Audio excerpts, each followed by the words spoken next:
Le Climate Smart Enhanced Public Works Programme recrute des personnes dans les zones rurales du Malawi pour participer à des projets visant à inverser ou à prévenir les dommages causés par les inondations, la sécheresse et d'autres effets du changement climatique.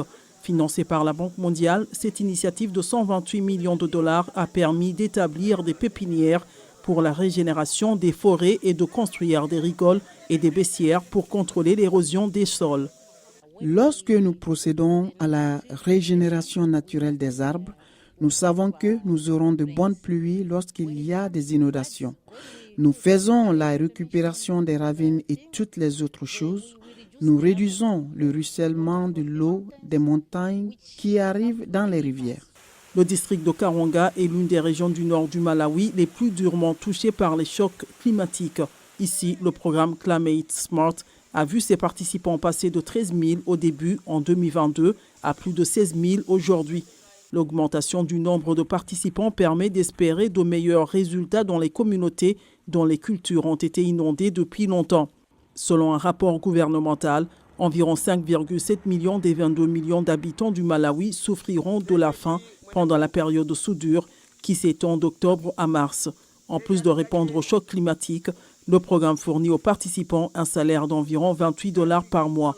À la fin du cercle, ils reçoivent un salaire sous forme d'argent qui les aide à acheter les choses qu'ils n'ont pas facilement dans leur ménage. Certaines participantes ont utilisé leur salaire mensuel pour acheter du bétail, tandis que d'autres, comme Milnes Mbotwa, ont investi l'argent dans la construction de maisons et le paiement des frais de scolarité de leurs enfants. Je mets également l'argent de côté dans des groupes d'épargne villageois pour mes besoins futurs. Jusqu'à présent, j'ai pu apporter l'électricité à ma maison et payer les frais de scolarité de mes 2 enfants. L'un d'entre eux termine maintenant l'école secondaire. Certaines critiques se demandent si les participants continueront à participer au projet qui se termine en 2027, une fois qu'ils ne recevront plus de salaire. Mais les responsables du projet affirment que les participants sont déjà préparés à cette éventualité puisqu'ils doivent travailler 40 jours pour être payés pour 30 jours de travail. Nous nous sommes délibérément arrangés pour qu'ils travaillent pendant 10 jours en tant que contribution communautaire, c'est-à-dire qu'ils travaillent sans rien recevoir. Ce faisant, nous essayons de leur faire comprendre qu'ils peuvent aussi travailler sans rien recevoir du programme.